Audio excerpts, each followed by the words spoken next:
Welcome back. You're now watching the political segment on the weekend show. President Bola Ahmed Tinubu has been inaugurated as president and he has set the ball rolling with a bit of movement. Now we have seen that fuel subsidies have been removed. We've also seen during his time the unification of the naira to dollar rate, where there's meant to be one rate. However, the implementation leaves a lot of questions to be answered. In recent times, and just in the last 1 week, the National Assembly has approved an $800 million loan, which was requested by the President to cushion the removal of fuel subsidy. The breakdown of the $800 million is 500 billion naira for palliatives for 12 million families, 185 billion naira to Ministry of Works and Housing, 19 billion to agriculture, 35 billion to the Nigerian National Judicial Council, and 70 billion naira for National Assembly to support the working conditions for new members. Nigerians have a lot of questions. If you're trying to cushion the fall on removing fuel subsidies, why should 70 billion naira be appropriated to the National Assembly for new members when 500 billion is going to 12 million families? Why should we carry the burden of paying debts for less than 1,000 legislators? How are we dealing with the fuel subsidy removal? And basically, when you say you want to give 8,000 naira for 6 months, that's an equivalent of about $10. The bank rate to BDC rate when it comes to dollar, people are paying about 800 naira for a dollar. And not everybody is into importing and exporting, but there are some people who would have to travel. There are some payments and services which people would need to pay for. And so we have some of the banks, and yesterday I saw one of the commercial banks that have said, oh, you can now use your naira card with a limit of $500 per month. And I think that's great, good, and fine. And that's the only form of movement we have seen. But we cannot be subsidizing the National Assembly with loans when the bulk of Nigerians and the middle class, which is now vastly disappearing, will be paying for these loans through our taxes and other forms of internally generated revenue. So we will be reviewing the performance of the President of Nigeria, Bola Ahmed Tinubu. Yes, it's barely 2 months, but he has prepared for this for a long time. Work has started. We're yet to see the names of the ministerial nominees sent to the Senate. Some Nigerians have said for some of us prepared for this list should have been ready by now. Joining us to evaluate the performance so far and some of these decisions we have. We have Uloka Chibuike, who is a public affairs analyst, and Architect Suleiman Mohammed, who is the PDP NC Publicity Secretary. So right now we have just Uloka who is joining us virtually. Good morning, Uloka, and welcome to the weekend show. Just as an overview, what's just to understand his perspective of where we are right now. But before we get to Uloka, let's talk about this DD, $800 million. What's your take on 70 billion naira being appropriated to the National Assembly new members as a Nigerian? So the new members, for those who don't know, they're about 306. So I did the calculation last night, right? And 70 billionaire for 306 new members, that is over 228 million naira each for each new member. And then there are 500 billionaire for 12 million families. It's not 12 million individuals. So 8,000 naira per month. 8,000 naira right now buys you a basket of tomatoes. 8,000 naira will not even get you up to 20 liters of fuel in a society that is heavily dependent on generators, which are powered mostly by fuel. So I really do not understand what the executive and the legislative are up to with all of this. It's 8,000 naira will not do anything. Let's be honest. The average number of members of family in Nigeria is like 5 people. That's the average number. So if we're looking at 8,000 naira per person in a household of 5 people, so it's 1,600 naira a month. Transport these days, you won't go anywhere. And people have jobs they have to go to. They have to feed, they have to pay school fees, and all of that. There's just so much that we could discuss in regards to this. And luckily, we have amazing guests who are already joining us. Good morning, Alok. Glad to have you back on the weekend show. Now, what's your overall evaluation of President Bola Ahmed Tinubu's performance and some of his policies and decisions within the last 2 months. Okay, thank you in regards to the studio. First, I have to make it very clear. Coming out from the nostalgic era of Muhammad Buhari, Nigerians, well, with the election and inauguration of President Tinubu, Nigerians were full of hope. But it now appears that that glimpse of hope that Nigerians had for Tinubu is fast becoming a despair, going by the various economic policies that have not actually impacted the poor people in the country, that have still continued the same era of Muhammad Buhari, where it's been the political class and the rich people who benefit. Take, for instance, it stands for the removal of subsidy, which was contained in the PID Act, which he maintains that he cannot review. And by that doing, that the country can no longer pay subsidies, which saw the price of petroleum products skyrocket. This has affected a whole lot of poor people. The cost of transportation, going to work, going to farm, and everything has actually affected a lot of people.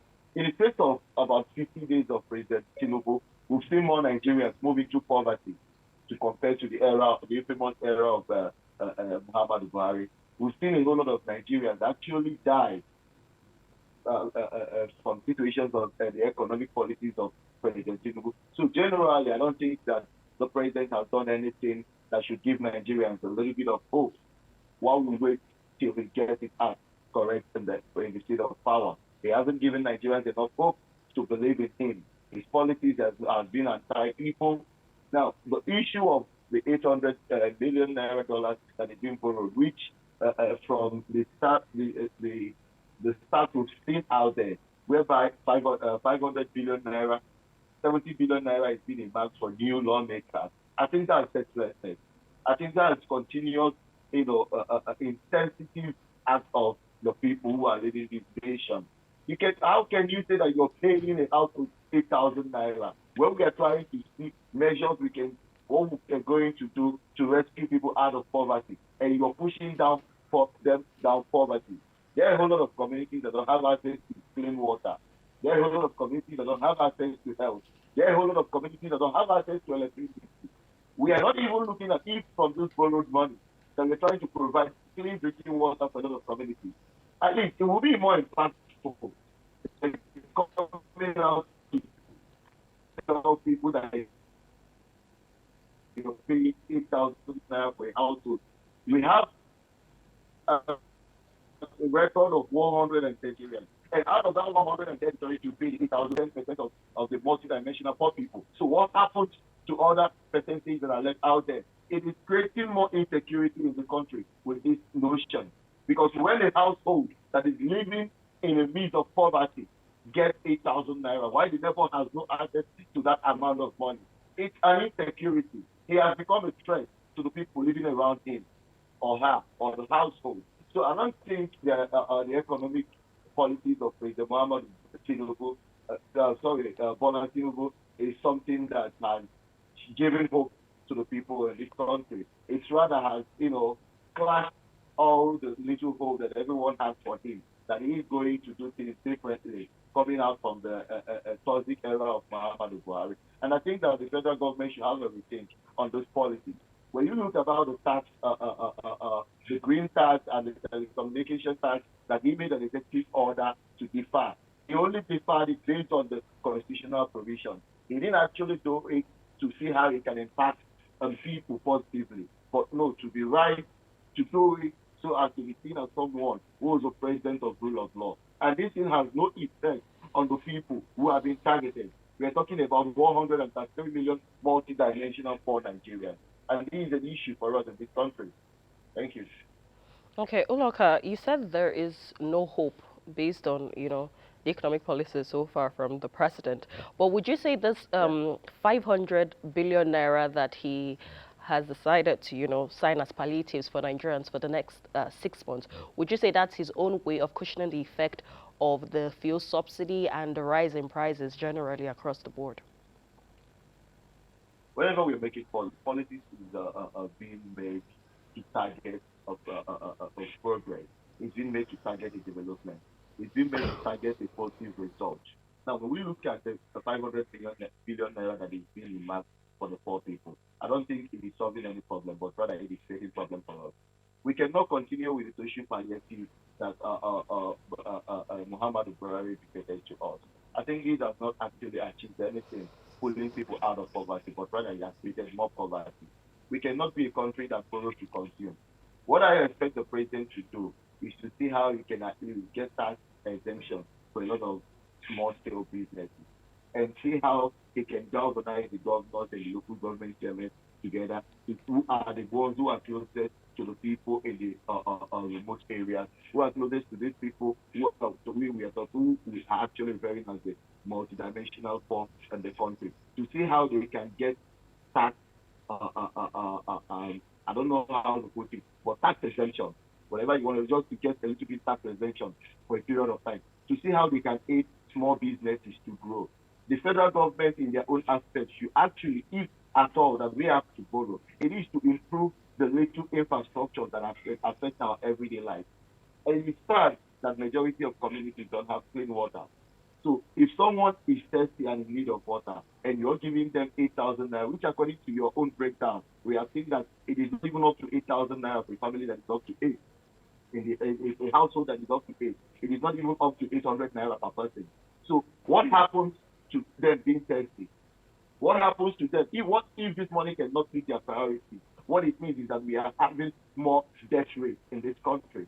In the last 40 days of President Tinubu, I bet you, and probably I don't have a clear statistic to actually back this up. But out of my own estimation, I think we have had more deaths in the 50 days of something days of Bola Tinubu than we've had in 8 years of Buhari, because people were actually anxious of seeing what Tinubu is going to bring on board, and unfortunately, he continued with this, extremely economic policies, those are my words anyway, of the previous administration, which hasn't actually done any positive impact on the life of the people. And those people who are actually waiting for Tinubu to change their misfortune, only to find out that he has only continued the wrong policies of Muhammad Buhari. If they were only hanging on a little thread, their life has been cut off because there is no hope in sight.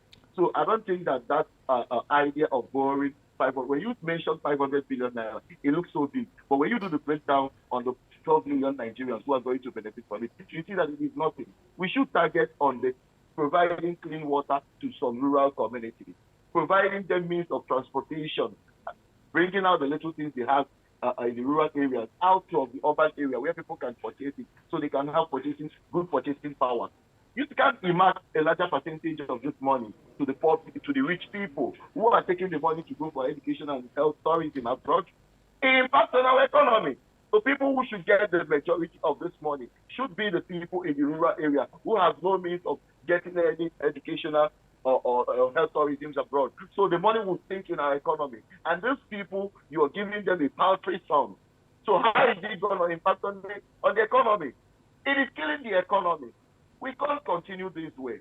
If the idea is to see how we can exempt small-scale businesses, aid small-scale businesses, the farmers and all that, try to see how we can sort out insecurities with this money being borrowed, so people can go to farm, people can go out there and bring something out of the farm to the urban area, so people who are hungry can buy something with the money they have there. Declaring food into a state of emergency on food security is not enough. We need to match it up with action. With this economic policy of borrowing, to continue giving to the poor so they can to buy things that is not even up to their priority. It does not mean that he's following, he has action to back up with the statement they have made on the food emergency they've declared on the food security. So I don't see that as a good idea. I think that the president should resign on this decision of borrowing to give the poor people, who are just about 9 point something percentage from the total number of multidimensional poor people, and it's just for 6 months. What happens to the 7th month? What happens to the 8th month? And what is the long-term plan? That if in the next 6 months that they are going to benefit from this thing, in the 7th month, what is going to be of them? I think we should come out from all these political palliatives. That for me, I call it political palliatives, perhaps to massage the interest of few people around the president. Uloka, And thank not you actually the very, people. Uloka, thank you very, very much for your submission, and I also like the fact that you propose alternative solutions.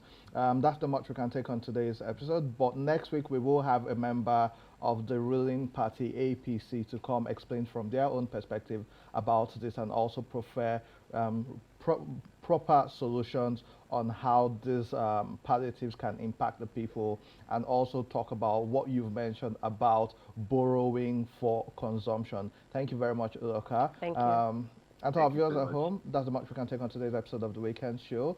You can follow us on social media at Weekend Show NG on Facebook, Instagram, and Twitter. All our shows are also uploaded on YouTube, and so you can watch on YouTube at Weekend Show NG. You can follow me on social media on Facebook, Instagram, and Threads and Twitter at Andy Madakia. You can follow Didi. You can follow me at Didi underscore on Instagram and Twitter. Thank you so much to our viewers at home for always honoring us with your time. Do have a blessed weekend. See you next week.